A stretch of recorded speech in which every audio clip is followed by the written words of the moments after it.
que un profesional del derecho analice estos temas, debe hacerlo a partir de sus conocimientos profesionales, no como un teólogo, nunca llamando al indiciado nuestro Señor.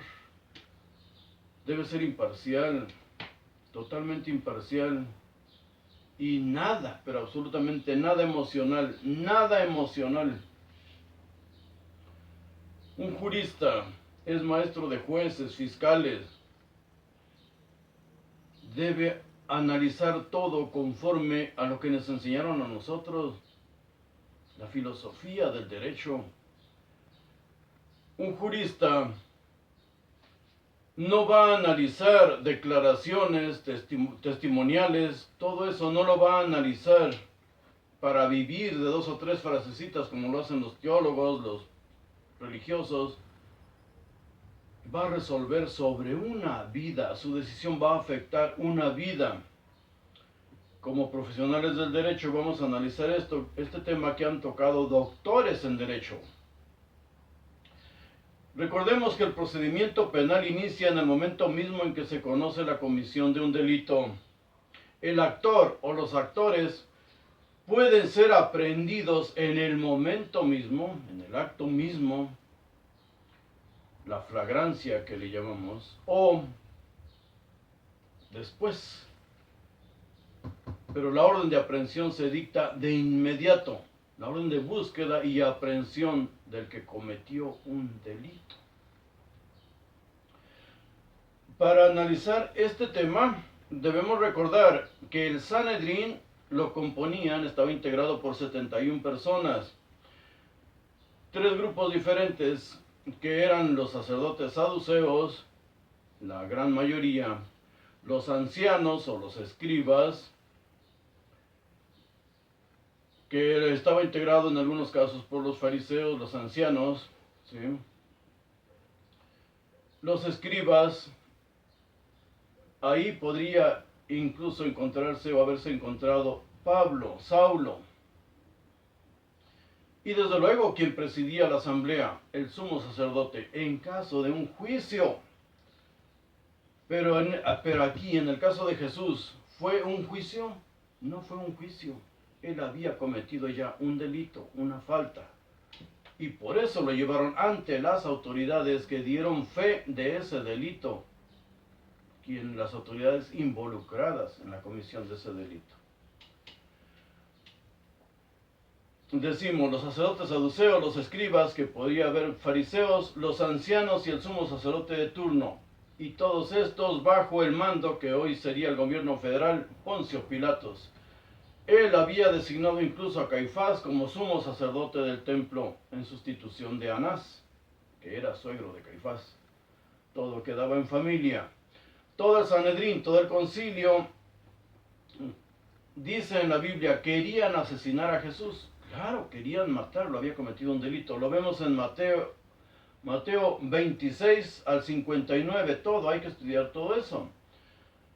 También, incluso en Marcos 14, 55 y 56 dice, y los principales sacerdotes y todo el concilio, absolutamente todo el concilio, procuraban obtener testigos, contra Jesús para darle muerte. Testigos de los hechos, quienes estuvieron ahí, quienes lo presenciaron. Aclara ahí, pero no lo hallaban, no había un testigo supuestamente. Solo necesitaban testigos de un delito que se había cometido antes. Ahora, analicemos, lo crucificaron sus enemigos, el Sanedrín. ¿Lo enterraron quién? Sus enemigos, el Sanedrín. Nicodemo y José de Arimatea eran sus enemigos, no discípulos en secreto. Si era en secreto, como lo sabemos nosotros, 2000 años después. Todo eso ya es teología. En Hechos 22, del 4 al 5, Pablo se llama sirviente del Sanedrín. Dice claramente, Pablo, perseguí este camino hasta la muerte. El camino se le llamaba a esa secta, porque se supone que del desierto van a preparar el camino para Jehová. Perseguí este camino hasta la muerte, encadenando y echando en cárcel tanto a hombres como a mujeres. Valiente. Y dice él, pueden testificar esto el sumo sacerdote y todo el consejo de ancianos. También de ellos recibí cartas para los hermanos, y me puse en marcha para Damasco con el fin de traer presos a Jerusalén, también a los que estaban allá, para que fueran castigados, él impartiendo justicia, parte del Sanedrín. Pablo se llama incluso parte del Sanedrín. ¿Dónde? En Hechos 26 del 10 al 12 dice, no solo encerré en cárceles a muchos de los santos con la autoridad recibida de los principales sacerdotes, sino que también cuando eran condenados a muerte, yo daba mi voto contra ellos. Gracias a estos dos asesinos, Pedro y Pablo, Yahvé se convirtió de ser el Dios de un pueblo, de una etnia, en el Dios del mundo conocido, incluyendo el Islam. Mahoma vio el éxito del cristianismo y al no ser aceptado como profeta de judíos y cristianos, creó su propio grupo. Gracias a estos hombres que endiosaron a Jesús, Yahvé es hoy el Dios de todo el mundo. Quizás sí existen los controladores invisibles de los que hablan los youtubers, los blogueros. Y podríamos analizar ese tema más adelante. Bien, pues Pablo también maldice a Jesús. En Romanos 9:3 dice, porque desearía yo mismo ser anatema, maldito, separado de Cristo, por amor a mis hermanos, mis parientes según la carne. Valiente seguidor, valiente creador del cristianismo. Ahora la pregunta, ¿quién detuvo a Jesús? ¿Quién aprendió a Jesús? ¿Quiénes lo detuvieron? Pero, ¿quién lideraba ese grupo? Según Marcos, leemos el capítulo 14, del 43 a 46, fue Judas. Dice, y con él mucha gente con espadas y palos de parte de los principales sacerdotes y de los escribas y los ancianos. En el versículo 44 dice Judas a los hombres que iban tras él, al que yo bese, ese es. Atrápenlo y llévenlo con seguridad, asegúrenlo, no se les vaya a escapar. Dice ahí que lo besó y los demás lo atraparon. Judas lo entregó en el Evangelio de Marcos sin recibir pago alguno, porque era parte de ese grupo. Según Mateo del 26, versículos 47 y 49, fue Judas. Mientras todavía hablaba, vino Judas, uno de los 12, y con él mucha gente con espadas y palos, de parte de los principales sacerdotes y de los ancianos del pueblo. Y el que le entregaba les había dado señal diciendo, al que yo bese, ese es, atrápenlo. Mateo reescribe a Marcos. Según Mateo, Judas entregó a Jesús por 30 piezas de plata. 30 monedas de plata era el precio de un esclavo, un siervo o una sierva, según el Antiguo Testamento. Lo vemos en Éxodo 21:32. Dice, si el buey cornea a un siervo o una sierva, el dueño dará a su amo 30 siclos de plata, y el buey será apedreado, pobre buey. En Zacarías 11:12, dice, si les parece bien, denme mi paga, y si no, déjenla. Y pesaron como mi salario 30 piezas de plata. Mateo 26:15. ¿Qué están dispuestos a darme para que se los entregue? Pregunta Judas. Por supuesto, 30 piezas de plata. Y la frase se repite literal, y ellos pesaron 30 piezas de plata. Ahora, según Judas, en el capítulo 22, 47 a 53, fue Judas el que lo atrapó. Judas, uno de los 12, al frente de una turba y acompañado de los principales sacerdotes, los jefes de la guardia del templo y de los ancianos que habían venido acompañándolo. Y no habla de pago a Judas por entregarlo. Según Juan 18:3, fue Judas. Dice entonces Judas, tomando una cohorte romana, y a varios alguaciles de los principales sacerdotes y de los fariseos, fue allí con linternas y antorchas y con armas. Allí aparece la frase esa del que le preguntan quién es. Jesús el Nazareno, se separa él de los suyos y dice yo soy, y 800 soldados caen al suelo, porque dijo yo soy. Todos cayeron al piso. Una cosa importante, ¿cuáles fueron los cargos contra Jesús? ¿Cuáles fueron los cargos? Según Juan 19:6, Pilatos dice, yo no encuentro ningún delito en él, tómenlo ustedes y crucifíquenlo.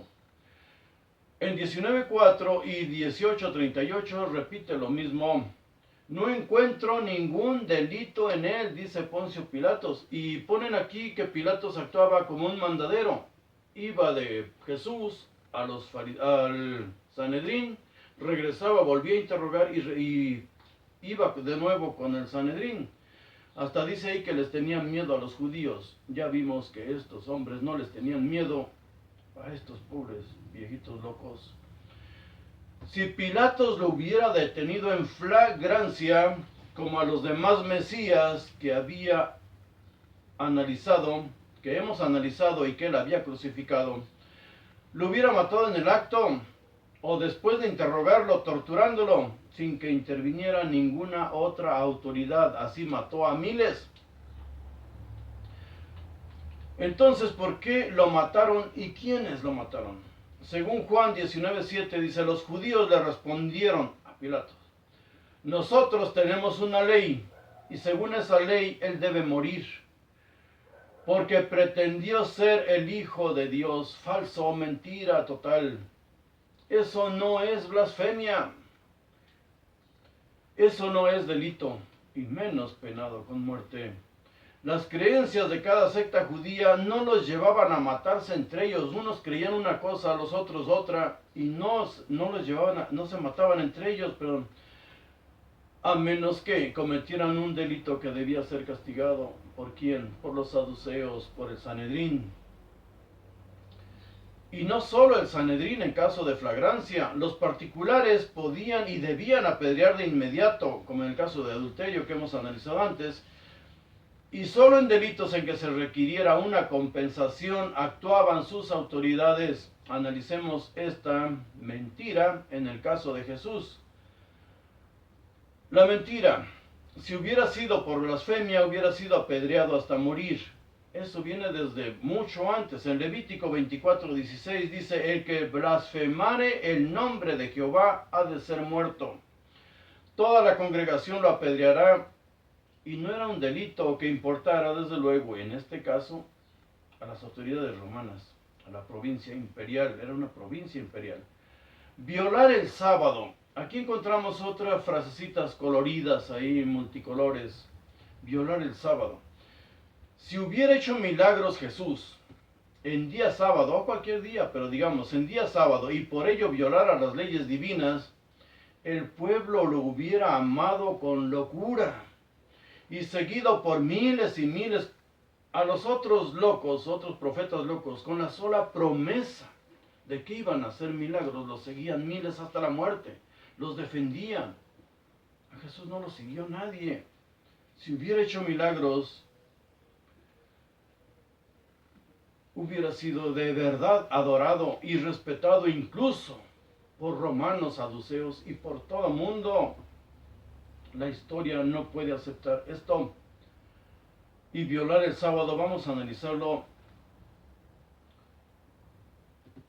Cuando quemaron a los rabinos que iniciaron este movimiento, los dos rabinos, Judas y Matías, los siguieron hasta la muerte siendo quemados vivos, totalmente fanatizados.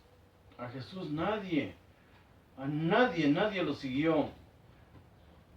Y si hubiera hecho milagros Jesús, así fuera en sábado, se supone que todos los milagros eran con el poder de Dios.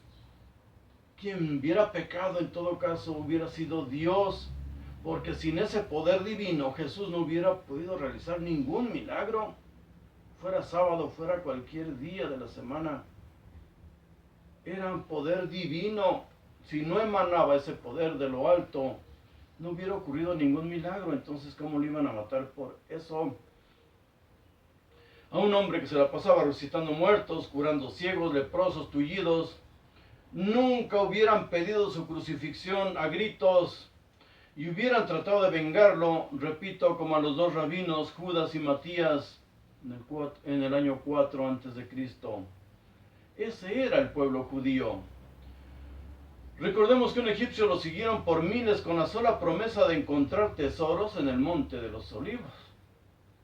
Las acusaciones que hacían a sus discípulos de Jesús, de cortar espigas de trigo, restregándolas con sus manitas para comérselas, por favor. Eso lo vemos en Lucas 6.1, Mateo 12.1, Marcos 2.23. En día sábado estaban ellos recogiendo espigas. Uy, gran pecado. Comían espigas. Los mantenían mujeres ricas, los mantenían mujeres adineradas. Jesús, el líder, era amigo de los más ricos y poderosos, recaudadores de impuestos, publicanos. Esto es ridículo.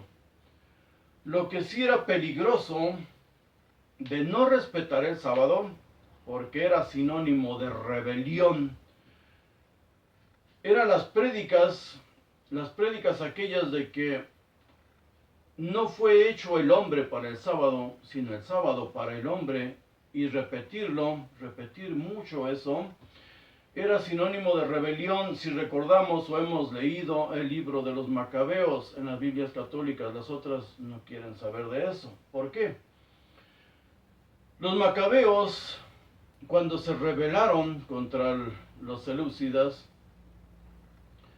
Matatiahu se rebeló contra ellos, pero el día sábado era sagrado. Se habían rebelado precisamente por respetar las leyes de su Dios, pues en los sábados los llegaron a atrapar y los pasaron a cuchillo a todos. Entonces sus hijos, ya muerto el líder, sus hijos tomaron la decisión de luchar el sábado. Rompieron la ley ellos mismos, que se habían levantado en armas por defender las leyes de su Dios, rompieron la ley usando la guerra de guerrillas sobre todos los sábados y vencieron al enemigo, por lo menos hasta lograr pactar con ellos. Muerto Matatías o Matitiahu, sus hijos violaron el mandamiento más sagrado de su Dios para sobrevivir. Lucharon el sábado. Ya instalados en el poder, se nombraron cada uno en su tiempo, los hijos de Matatías, se nombraron reyes y sumo sacerdote al mismo tiempo. Si ya habían violado las leyes de su Dios, pues corrieron a los sacerdotes. Perdido el miedo a su Dios, nada los asustaba. Cuando necesitaron a su Dios, no los defendió, no los ayudó. Cuando lo ofendieron, tampoco los castigó. Entonces, en pocas palabras, por eso los saduceos no creían en nada de esas tonterías. Los sacerdotes que no huyeron al desierto, los sacerdotes que no lucharon huyeron al desierto. Por eso las sectas allá en los desiertos y las prédicas en el desierto preparando el camino de Jehová. Tenía que venir alguien a liderarlos, alguien, un poder divino, porque sus poderes terrenales no les servían para eso. Pero ya que se instalaron los judíos en el trono, quisieron volver e imponer un reino davídico. Pues los corrieron por cobardes y desde el desierto añoraban un reino de los cielos, un rey designado por un profeta como Saúl y David, nombrados por Samuel. En el desierto se formó la secta de los esenios y eran varios grupos, y muchos fariseos que conspiraban para derrocar a los sacerdotes del templo, que estaban desde luego al servicio de Roma, pues cómo no. Principalmente los fariseos celotas eran los recalcitrantes enemigos de los sacerdotes del templo. Llamarse hijos de Dios, todo israelita es hijo de Dios. Renegar de eso sí es delito y es blasfemia. ¿Por qué? Porque Dios les ha dicho hasta el cansancio al pueblo de Israel, tú eres mi hijo amado, yo te he engendrado hoy. Lo vemos en los Salmos 2.7, 89.27, en Éxodo 4.22 dice literal, Jehová ha dicho así, Israel es mi hijo, mi primogénito, Israel, no la fantasía griega. En Deuteronomio 4.1 dice, hijos sois de Jehová tu Dios. y Jehová te ha escogido para que le seas un pueblo único de entre todos los pueblos que están sobre la tierra. En Oseas 11:1 dice, cuando Israel era muchacho, yo lo amé, y de Egipto llamé a mi hijo. Por eso Mateo inventó la matanza de los inocentes y la huida de Jesús a Egipto, llevado por sus padres para que de Egipto viniera y cumpliera profecías. Todo lo mitológico que se envuelve a ese hombre es para cumplir profecías. Blasfemia no era llamarse hijo de Dios, era negarse como hijo de Dios, renegar de él.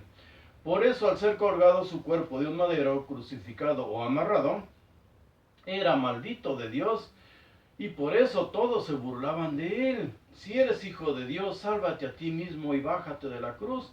Uno de esos pasajes está en Mateo 27:40. Y en Mateo 27, del 43 a 54, dice, en Dios confía, que lo libre ahora si Él lo quiere, porque en Sabiduría 2:18 dice literal, si realmente son hijos de Dios, Él los ayudará y los librará de todos sus enemigos.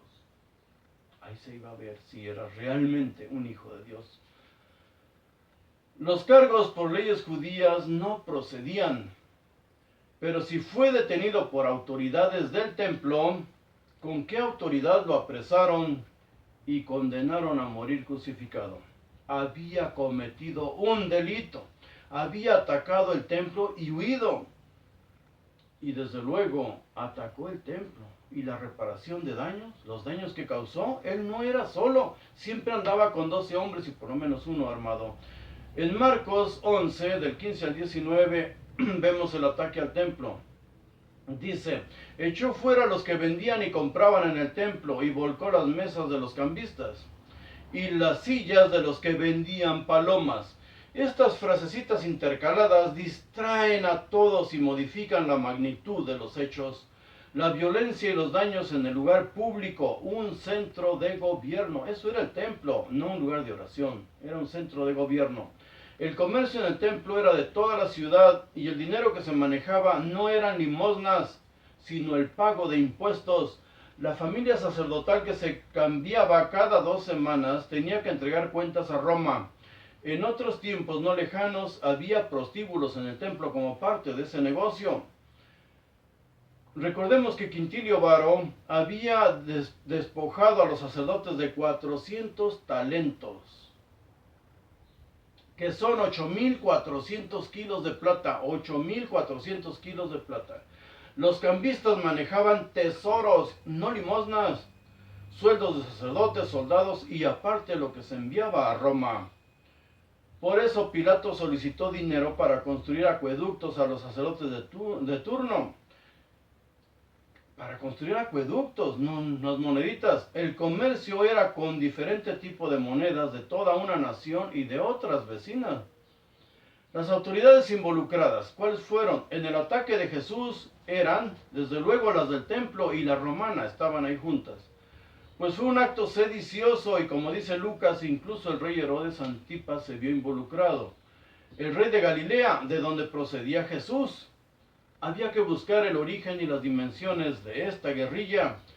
Por esa osadía, por ese atrevimiento, que no es para menos, el nombre de Jesús era conocido y citado por historiadores, sin mencionar el hecho.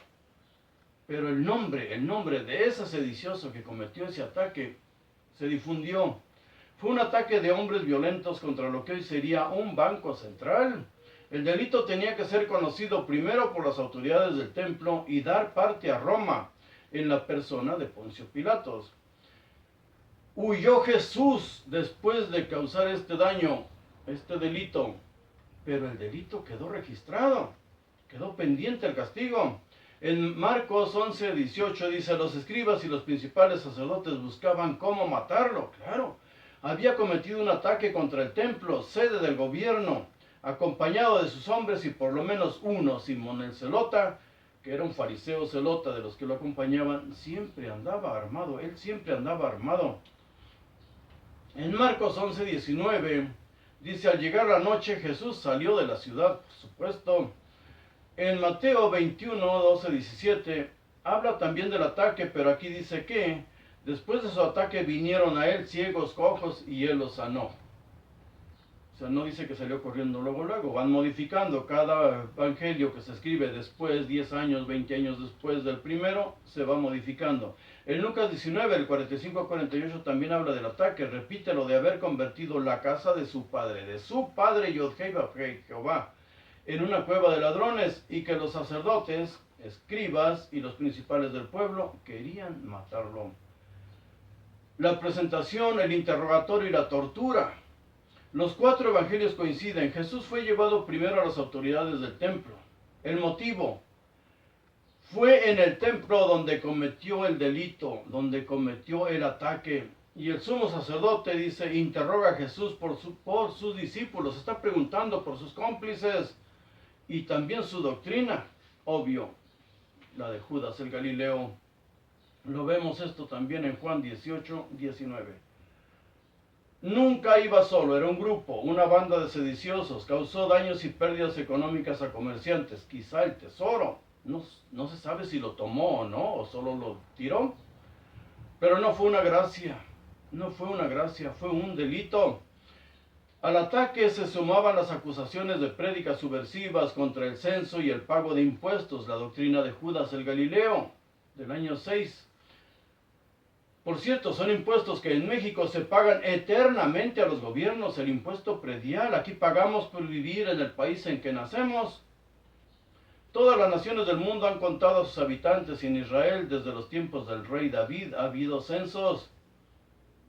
Incluso en Éxodo 30, del 12 al 16, supuestamente Jehová exige un censo, que sean contados los hijos de Israel, y el pago por vivir, dice ahí, por el rescate de su persona, o sea, por vivir, el pago, tienen que pagar todos con dinero, y da ahí las cantidades, Éxodo 30, del 12 al 16. Y desde luego el dinero era para el tabernáculo, el servicio del tabernáculo de reunión, para el gobierno. El pago de impuestos a Roma afectaba a los sacerdotes, al templo. Los pobres tenían que pagar siempre, ya fuera a unos o a otros. Por eso mandaban siempre a los sacerdotes quien los fanatizara, les hiciera creer que en el tabernáculo o en el templo radicaba Dios, igual que hoy. Por eso se exigía un solo lugar de adoración. Siempre ha sido negocio la religión.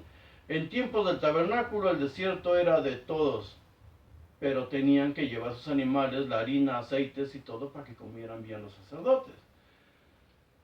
En el interrogatorio de Jesús va a versar siempre sobre el hecho de si es o no el Mesías, un pretendiente de rey, un enemigo para la clase gobernante. Reyes, profetas o sacerdotes eran considerados hijos de Dios, ungidos incluso. Al ungirlo lo están reconociendo como tal, independientemente de que todo Israel es el primogénito de Dios.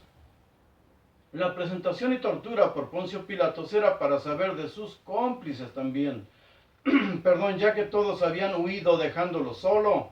Pilatos dice, no tengo nada contra este hombre, y va continuamente a reunirse con el Sanedrín, porque él no lo había atrapado en flagrancia, como a los otros líderes sediciosos que había matado antes. Preguntaba una cosa, interrogaba, preguntaba otra acusación y volvía a interrogarlo, no porque fuera un mandadero. Él estaba analizando y después se los entregó para que lo mataran. Debían saberse las complicidades y el monto de los daños. Vemos esto incluso en los textos bíblicos, la reparación de daños, que es donde aparecen los precios de animales y de personas, 30 monedas de plata. De lo contrario, Poncio Pilatos, si de verdad le daba lástima a ese hombre, ¿por qué lo torturó? Y también en Juan 18:30 le dicen a Poncio Pilatos, si no fuera un delincuente, no te lo hubiéramos entregado. A Pilatos se lo había entregado al Sanedrín por haber cometido un delito en el templo, la primera autoridad que debía interrogarlo y enjuiciarlo. Y ahora, gracias a un traidor o un infiltrado, había sido capturado. ¿Quién fue Judas? Vamos a ver esto. ¿Quién fue Judas? ¿Un traidor o un infiltrado en su grupo? Porque debemos analizar esto hasta el final.